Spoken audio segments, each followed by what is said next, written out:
I'm Sally Birdsall, and I'm welcoming you tonight to the fourth in our series of our Teaching and Learning for a Sustainable World seminar series.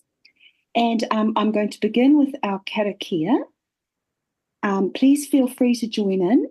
Kia hora te marino, kia whakapapa ponamo te moana, hei huarahi mā tātou I te rangi nei, aroha atu, aroha mai. Tātou I a tātou katoa, hui e, taiki e. And this is our agenda today. Once again, I'm going to do our brief introduction of our project, but then I'll be introducing our amazing speaker tonight, Ruben Ritzén, and then he'll do his presentation, and then we'll have some time for questions and go over the future seminars, because there's still 4 more to come, and finish with our closing karakia. Now, before Ruben starts, I want to acknowledge our host, Ngā Ara Whetū, our Centre for Climate, Biodiversity and Society. They are hosting us, and you can see there the aim is we want thriving peoples and planetary well-being. A brief note about our project, but I think everyone here knows about it. Our aim to develop our transdisciplinary research network, and the seminar series is part of that, where we are trying to enable collaboration and also hear about what the exciting things that other people are doing. So our 4th seminar, and it's my pleasure tonight to introduce Ruben Ritzén. I'm not sure if I quite got that right, but it's a work in progress. And Ruben, he's a freelance researcher. And he also works as a project manager with a focus on sustainable futures. He's an ethnologist and anthropologist, which is something we don't often come across very often. Normally we come across people with just a single discipline. And he's had several years' experience in using an arts-based methods to create tangible, believable, and emotionally resonant climate futures. And I'm especially interested in hearing about Carbon Ruins, the exhibition of the fossil era, the museum set in the future. So Ruben, I'll stop sharing my screen now, and we're looking forward to your presentation. Thank you. Perfect. Thank you so much, Sally, for that great introduction. And super happy to be here. I'm going to share my presentation.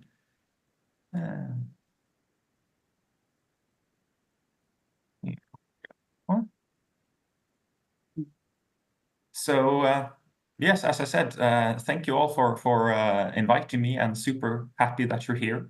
Really great to talk to you all. As Sally said, my name is Ruben Ritzén. I'm a project manager from Sweden who has worked at and with Lund University and with this sort of speculative climate futures project that I will discuss today. And I think without further ado, I would like to throw up this picture just to start with. And the reason that I start with this is just to remind us all of where we're at and where we need to go in terms of the green transition, as well as how fast we need to get there. And of course, you all already know this. But it's just a good image to show that the space that we have for climate action is rapidly decreasing. This image is from 2020 even. So the curve is even steeper, actually, than this image shows. And despite the fact that we have this very steep or short window of opportunity, we still haven't made anything close to the progress that we need if we are to transition to a fossil-free society. So that, of course, then begs the question, if we are stuck in a fossil society. And I work primarily with and for an organization called Climaginaries, and I will talk a bit about how we think about these things and what we think is necessary or needed in order to actually manage this transition in the small amount of time that we have. Because we think that the fact that we haven't made the transition progress that we need, despite knowing both what we need to do and the short time in which we have to do it, points towards the fact that we are stuck in a fossil society. But this also then begs the question of in what ways we are stuck. Is it technologically, economically, politically, culturally, mentally? And I would argue that usually when we talk about the green transition, at least in Sweden, we tend to discuss the top 3 ways of transitioning that I've listed here. So the technological transition, the economical transition, and the political transition.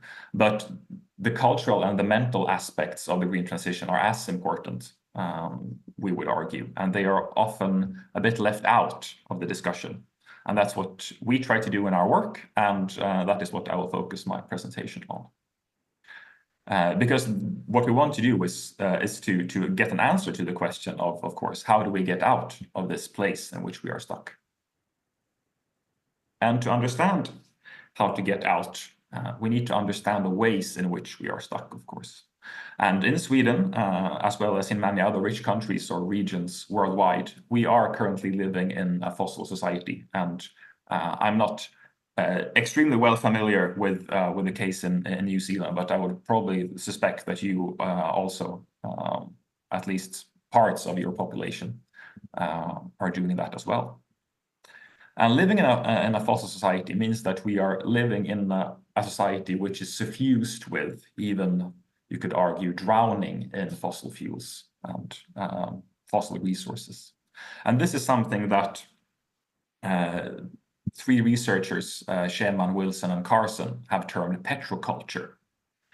And this is a very interesting and quite useful term to use if you want to look at the ways in which oil runs through the society that we live in. Because a petroculture is a society which not only runs on petrol-based energy, but in which that type of energy consumption has become the foundation for the norms that permeate the society and the idea of what the good life in that particular society is thought to be. So petroculture, for example, is visible in the flights, the ships, the trucks that transport people and goods across great distances. It's the car we take to work, the cement and the steel that make up the buildings which encase us. It's the plastic that wraps around the things we buy in the store or online. It's even part of the server halls, which enable us to stream our favorite shows on Netflix, talk to our friends on WhatsApp, or even what allows me to sit here in Sweden and talk to you in New Zealand here over Zoom. So this suffusion of oil in our society means that, of course, completing a green transition is going to be a challenging process, because it not only requires us to switch to a new form of energy, it means that we have to alter our whole notion of what the good life is supposed to be. And when you are stuck in this dependence on fossil fuels, it's not always the case that you reflect on the fact that you're living in this type of world and that most of what you do has an effect on the climate. And there are scientists and activists and politicians, teachers, who have spent their entire lives trying to prove this to people. And often when these people talk about what the climate might look like in the future, they tend to do it in the way which you see to the right of your screen here. So they communicate the potential change in the climate through charts and political documents, diagrams, etc. I don't want to talk down this way of communication, because it's extremely important, and it's taken us very far in the transition. If we just look at where the discussion about climate change was 10, 15, 20 years ago, or even further than that. But still, as we saw in this graph I showed in the very beginning, the window of opportunity is still decreasing. And it's difficult to reach people. And this is where we think that we have found a way forward in our climate or green transition pedagogy, you could say, or climate communication. Because in the cultural sector, fictional worlds have long been used to ask questions, to challenge norms, to put issues up for debate, and so on. And many of these worlds and these stories engage a lot of people. So think of Harry Potter, for example, or the Marvel Universe, Minecraft, Stranger Things, Heartstopper. Think of all these fictional worlds, and everyone who visits them daily discusses them with their friends, who dress up as their favorite characters, tattoo logos on their bodies. I think I have like 3 separate friends who all have this Harry Potter Deathly Hallows logo sort of tattooed on their bodies somewhere. So there's an enormous emotional power here. And what does this emotional power come from? And how come that these stories of other worlds are more exciting to talk about and visit than the ones to the right of the screen here? Because we would argue at Climaginaries that the charts and the political documents that you see on to the right of the screen here, they are also worlds, right? They're fictional stories.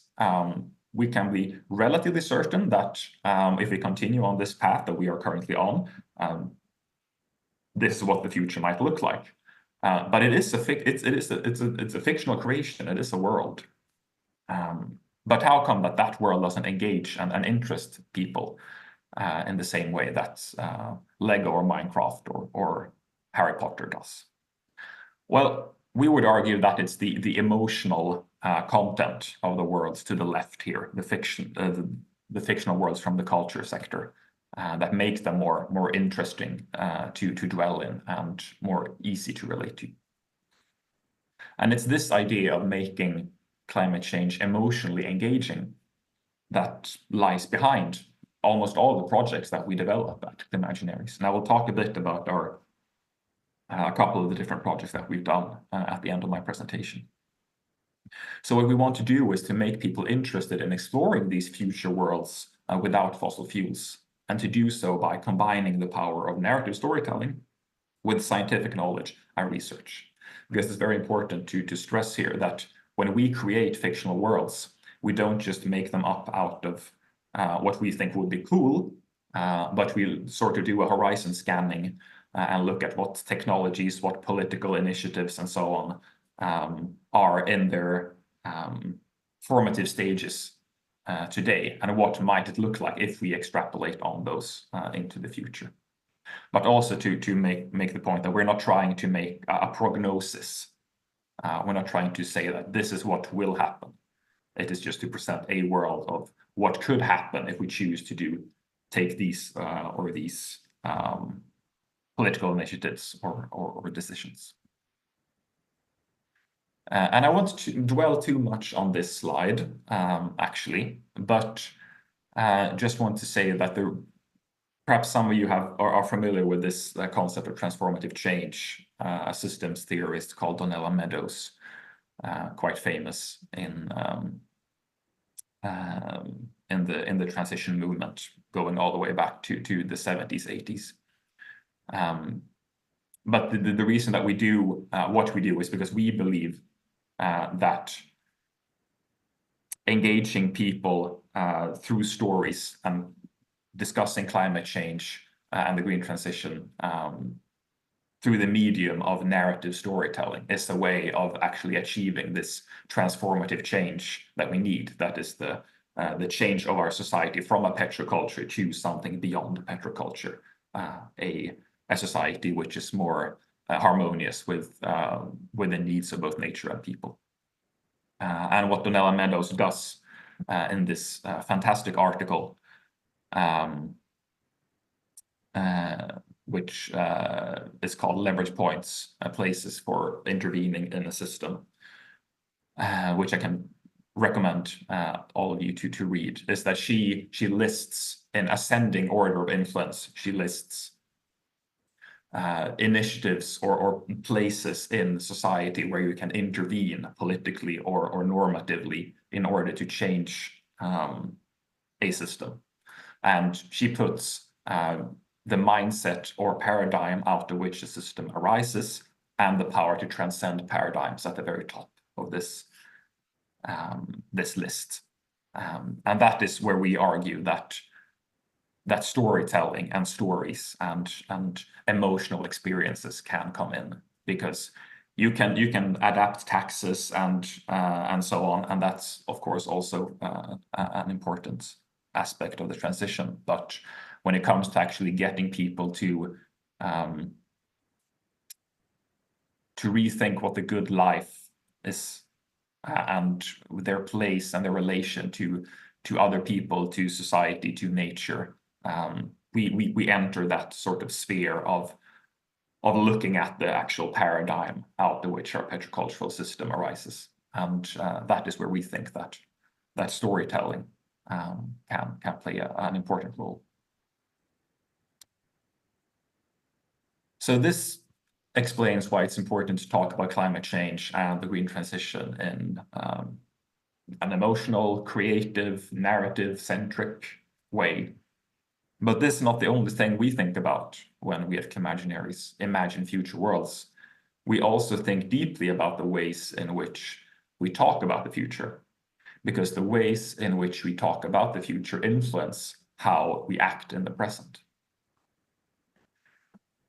Because often when people discuss the future, particularly climate futures, they tend to do it either as in terms of a utopia, as a perfect world where all problems have been solved, often through various technological solutions, or they go sort of the binary opposite route and talk about a dystopia, a dark world where everything has gone wrong, life is miserable, and so on.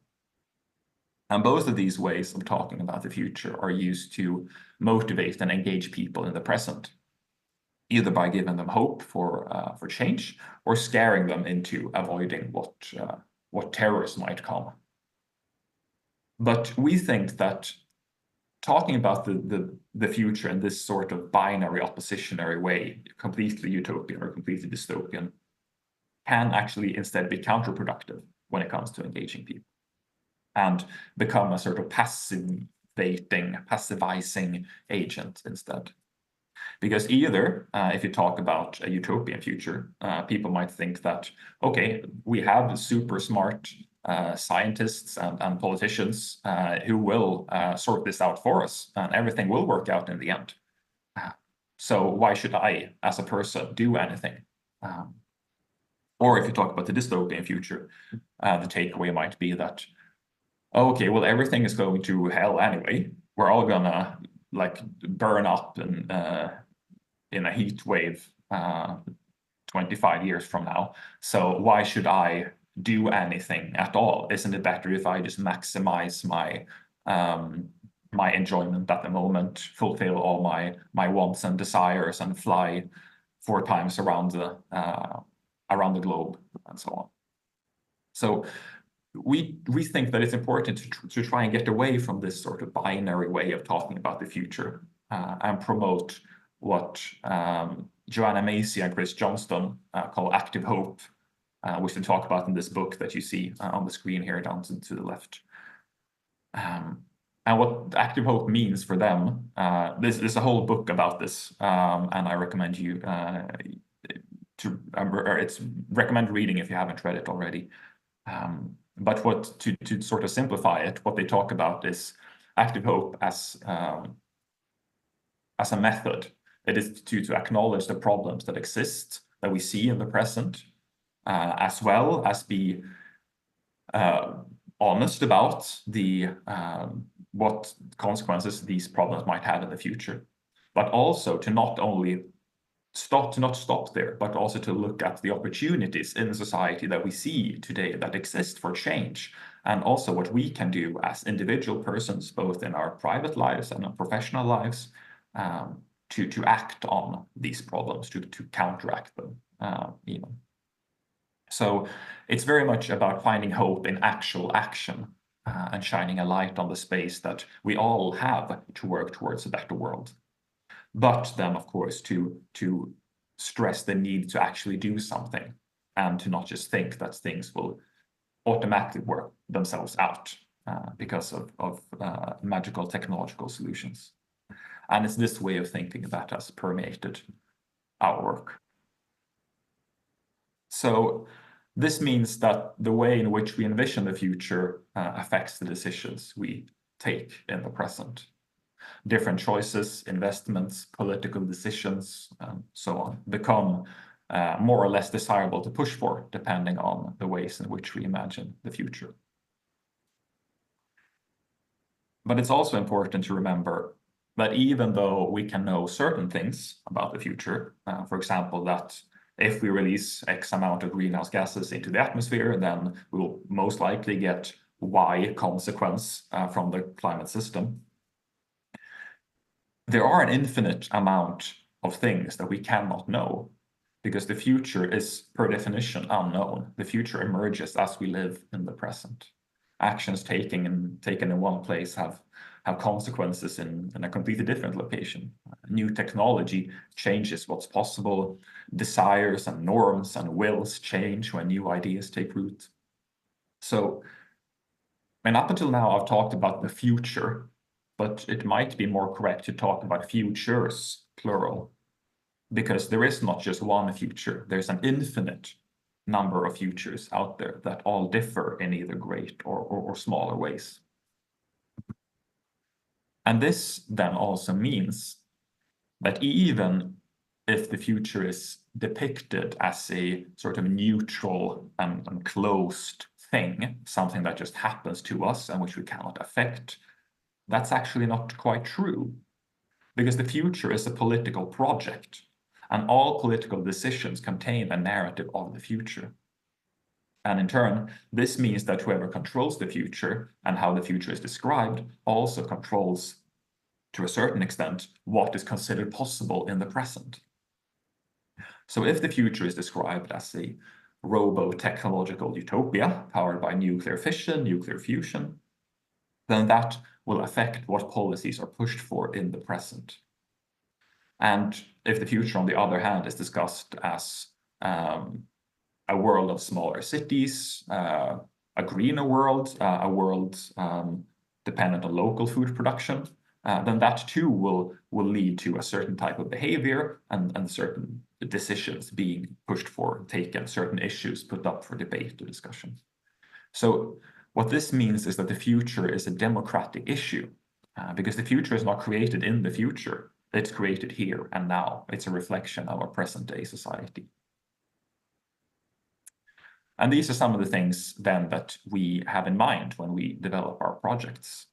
We want to create fictional worlds that concretize the climate transition, climate problems, that challenge existing visions of what the future might look like, and invite participants to reflect on what future they want.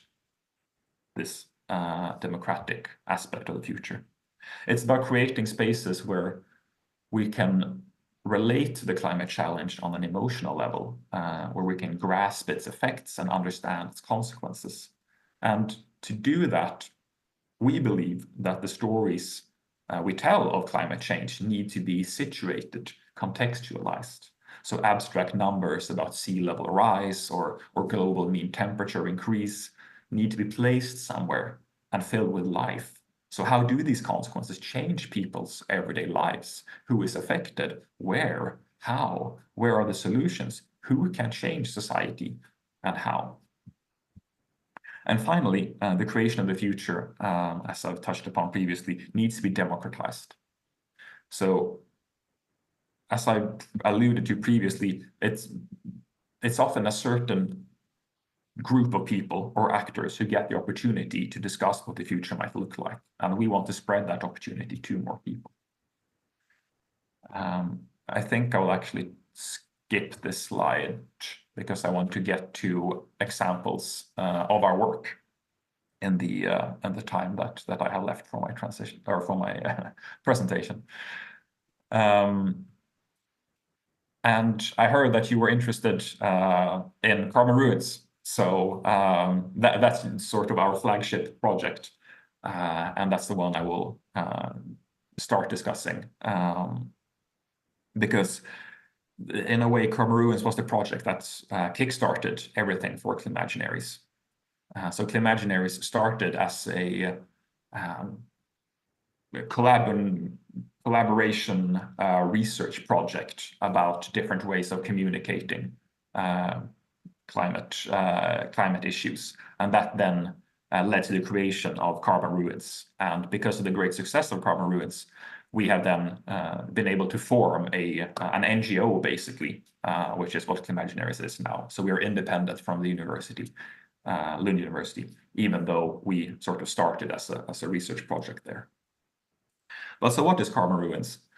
Well, Carbon Ruins is a museum set in the future. More specifically, Carbon Ruins is a museum set in the year of 2053, 7 years after Sweden has become the first country in the world to have achieved net zero emissions of fossil fuels.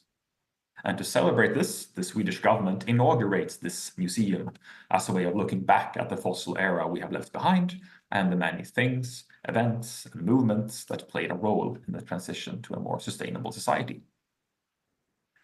And in the exhibition, we find a number of objects. For example, the steel water bottle, which you see to the left of your screen here.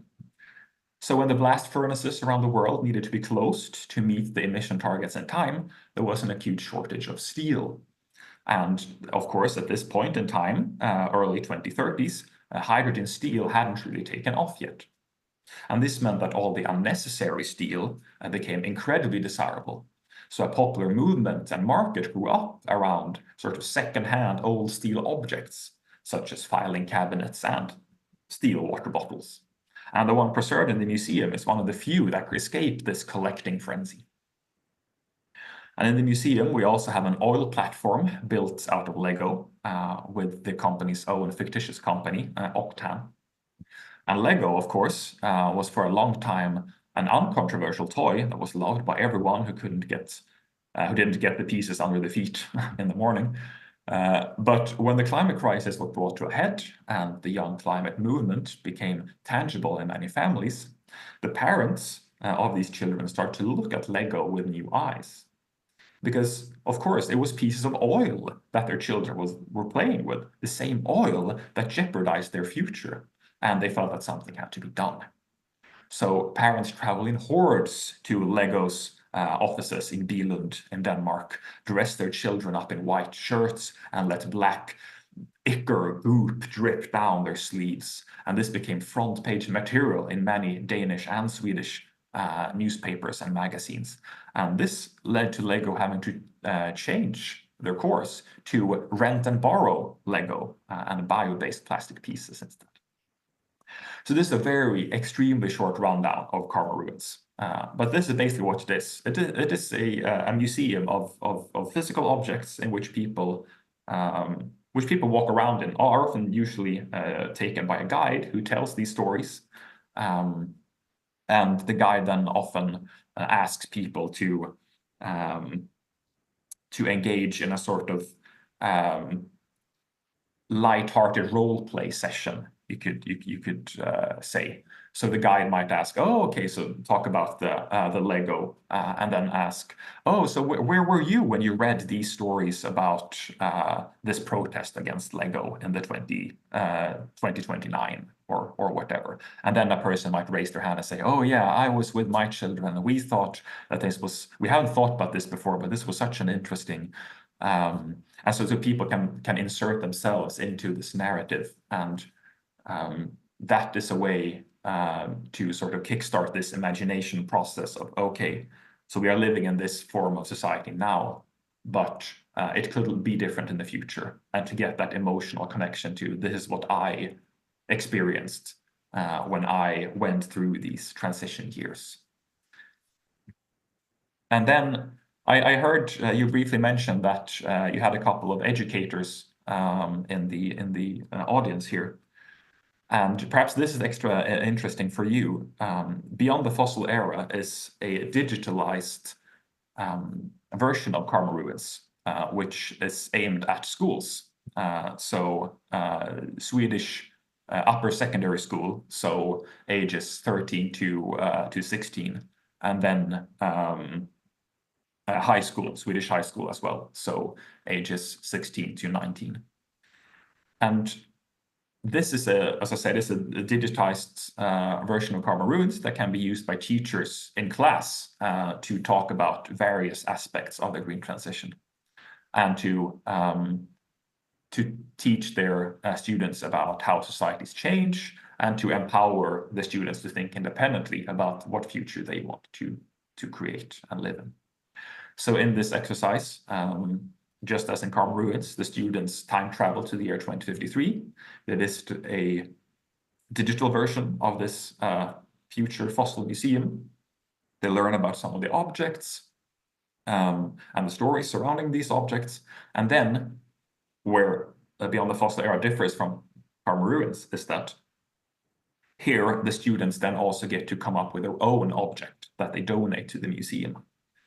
So they get to think about, okay, so what thing can I see in my everyday life today in the year 2024 that might be different in the future, and how might that have changed? So they get to write that story about how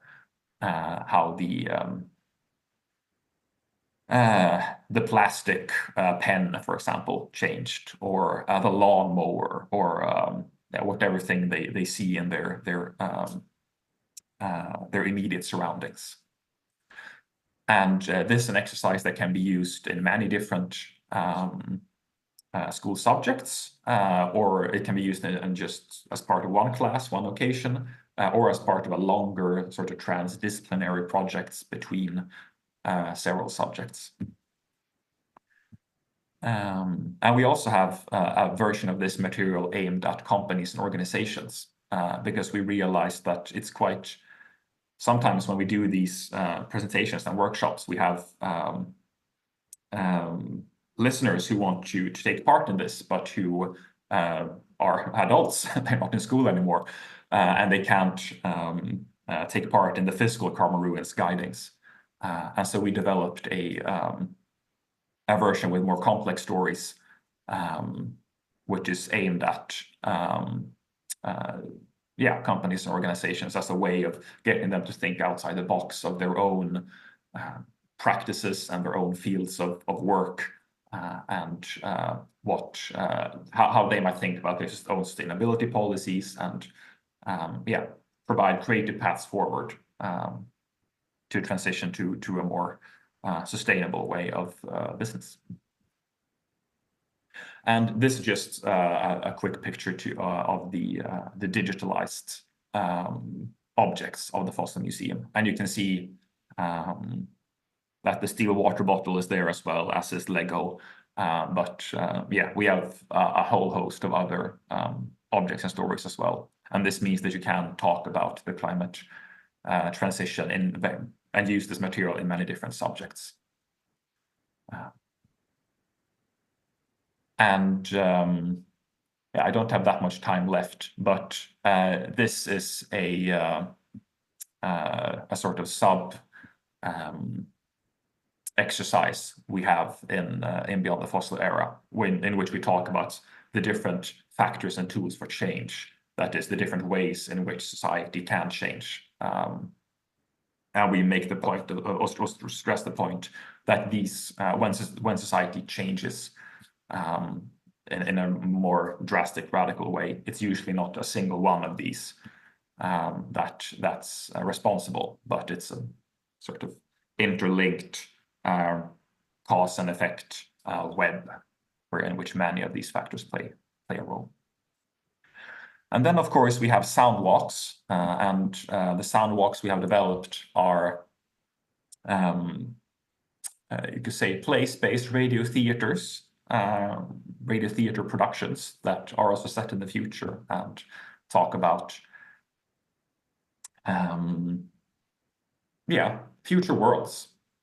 And what's interesting about these is that it's an app in your phone, which is GPS connected to a GPS satellite. And this means that when you open your phone and you click play on this radio theater play, you walk around in a specific neighborhood. And as you walk around, you follow the directions told to you in the play in your headphones. and then it automatically triggers the next part of the story as you enter a specific place on the map. And this then means that you walk around in the very neighborhood in which the future you listen to takes place. So you get this interesting juxtaposition of the society that we live in now and the society of the future. And you can sort of see these interposed on one another. And we've done 2 of these, Memories of the Transition, which talks about transition issues, starting with the occupation of a shopping mall in Malmö in the south of Sweden, and Farewell Falsterbo, which talks about adaptation, climate adaptation issues, and which is set in a small village called Skåne Falsterbo, talks about sea level rise. And Memories of the Transition, we usually take university classes, school classes, and so on to walk this and reflect upon what they think about the sound walk afterwards. And we have one reflection from a student, a university student here at the master's course, or bachelor's course, I think, actually, who said, when I heard this, I got goosebumps. And from there onwards, I felt like I was part of the society that created the world that is described in 2050. In some sense, I would even say I felt guilty for not doing enough. The full experience of the audio felt extremely real. Sometimes I could not even differentiate between what was real and what noises just came through my headphones. It felt like the imaginary world and the real world melted together to one. So just a good example of this sort of juxtaposition, interposing nature of these soundwalks. And then, of course, Farewell Falsterbo, I don't have time to run through this, but it's about climate adaptation issues, centering on a teenager who goes deep into her own family's history about a great storm that drew in over the south of Sweden in 2072. And both of these soundwalks are developed in collaboration with a company called Umami Productions.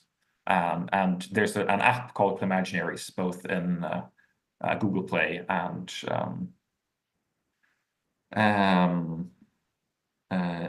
Apple. I don't know, I'm blanking on the name of the Apple store, but you can download it there, it's free. Memories of the Transition, you need to be in Malmö to listen to, but Farewell Falsterbo, there is actually a version which is just it's called a version for any beach. It's just an MP3 file you can hit play on and you can listen to it. So if you want to sort of get an idea of what that experience might be like, you can do it there. Preferably somewhere where there's water, I would say, to listen to it, but you can listen to it on your couch as well.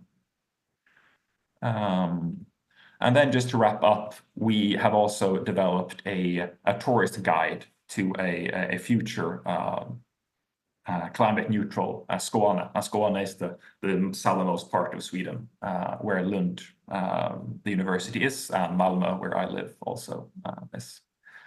And so this is it's basically a rough planet, a lonely planet guide to what a visitor to Skåne might need to know if they're visiting Skåne in the year 2050. And it talks about what places you can visit, what norms you need to be mindful of, what opportunities exist for you, but also what dangers exist. And this is you can Google a guide to zero carbon Skåne, and you will find it online. It's also completely free. And we have also, based on this, we have developed a podcast series, and this is only in Swedish, unfortunately, so I won't talk too much about it. But it's a sort of travel show set in this world of the Guide to Zero Carbon Skåne, in which we have three characters who visit various parts of this world and talk about their experiences as a way of sort of getting at what the good life, the goda livet, is the good life in Swedish, what the good life is and what that might mean to different people. So to quickly wrap up, the future is open. We imagine the future in any decision we make, and the ways in which we imagine the future affects the decisions that we make in the present.